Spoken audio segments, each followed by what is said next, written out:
Do you remember the moment in your first social work job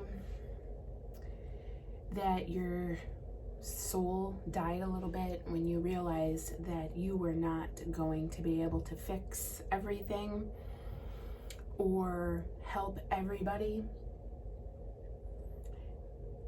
I'm sure if you were to sit and reflect on it, you're gonna know. You're gonna know when your good intentions, your years of academic pursuit for that degree and for this profession died a little bit in your heart and something changed. I've been practicing social work for 15 years. And I started off at a bachelor's level, just kind of learning the route. I didn't even know what a case manager did or was. I legit was just handed a list of like 60 clients, and I turned to my senior social worker who'd been in the field for like 20 years, and I said, "So what do we do?" And she said, "Don't worry, they'll start calling." And that's exactly what happened. And then I moved on to medical social work, and I thought that I was a good hospice social worker and just kind of like poking around, doing the cool flexibility things that a social worker can do within their lens of practice. But there was a significant moment that really took a piece of me. I was and am a licensing clinical supervisor for social workers.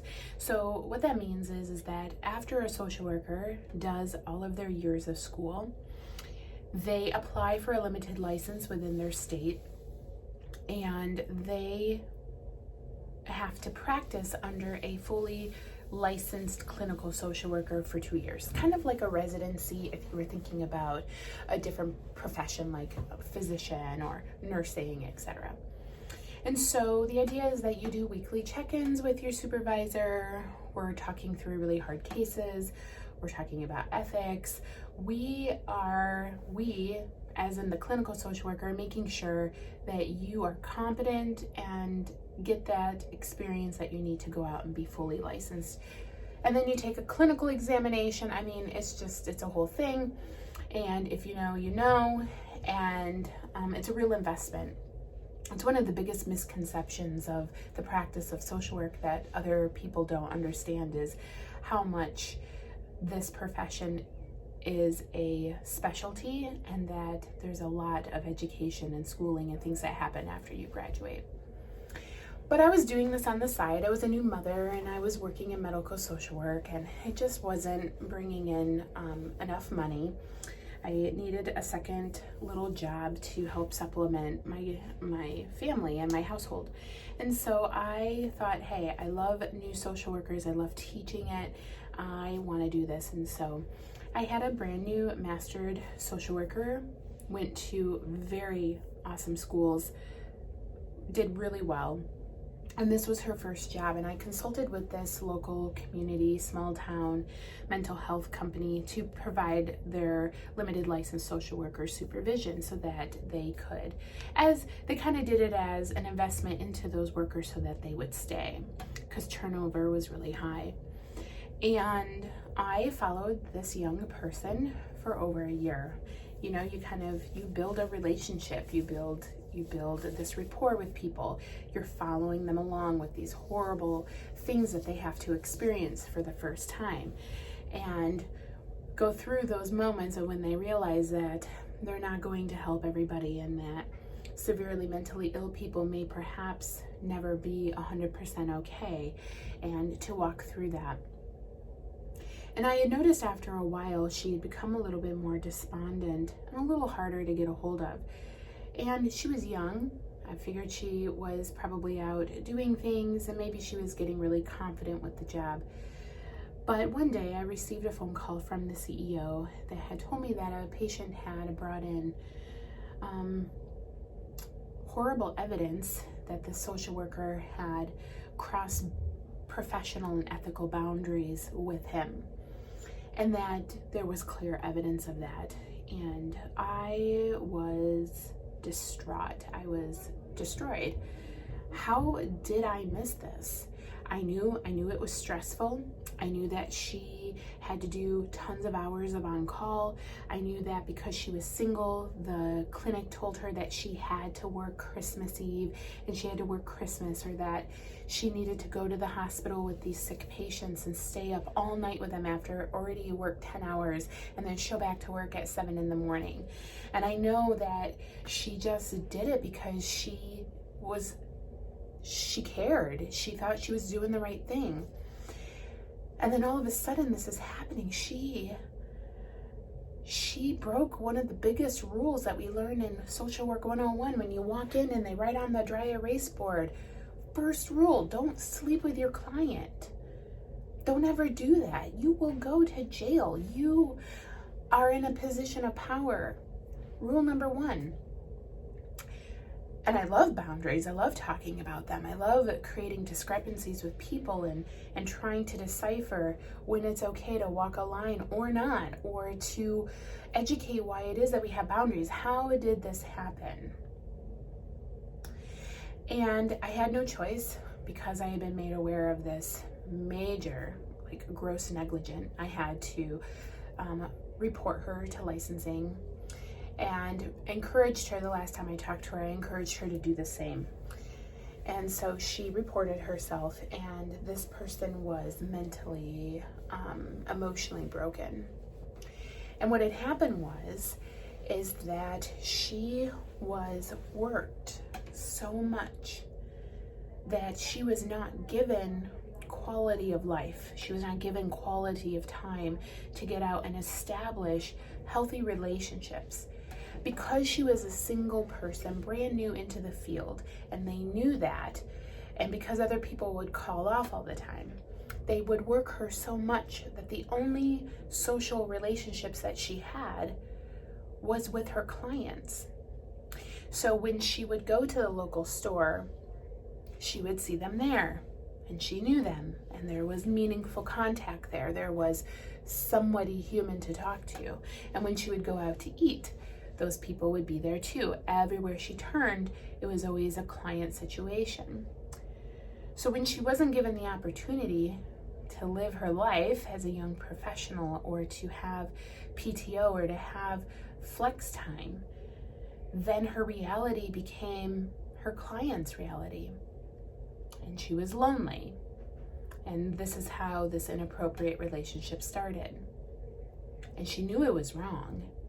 And she got herself into something. And because that person was mentally ill, it became unstable, and it became something that became out of control. And they exploited her. They abused her. They held her basically ransom professionally, to the point where she was physically abused almost every day. And she finally said, I would rather go to jail than do this anymore. And this is when this happened, because he said, well, fine. And so he took his evidence that he had taken without her permission, and he turned her in. Now, I don't know if you, or maybe you've had a colleague that has made a major licensing fail. It is a big deal, because social work is a specialty. We are providers. We are in a position of power. We diagnose, we treat, we follow, we link, we monitor, we coordinate. We are licensed clinical people who are held accountable to licensing standards, and therefore you can be tried. You can be in big trouble. When I sat back of this, I was really angry. I was, number one, really angry at myself, but I was angry because we had missed the bigger picture of this. We had professionally destroyed a social worker, set her up to fail, because we did not do a good job creating a quality of life and standard, and we failed to understand what it is a social worker does and needs in order to be good humanitarians, professional humanitarians. There was a bigger problem here. This person was professionally isolated. And so I've come to USC to work on a doctorate program in the fight an advocacy of this social worker that I felt I personally failed. Because although when it comes down to it, we have autonomy and we have choices of right or wrong, and we know that there are probably consequences, there was a bigger issue here of how we fail the profession of social work and its clinicians. We are tasked to solve these 13 grand challenges that seemingly have no fixes in sight, right?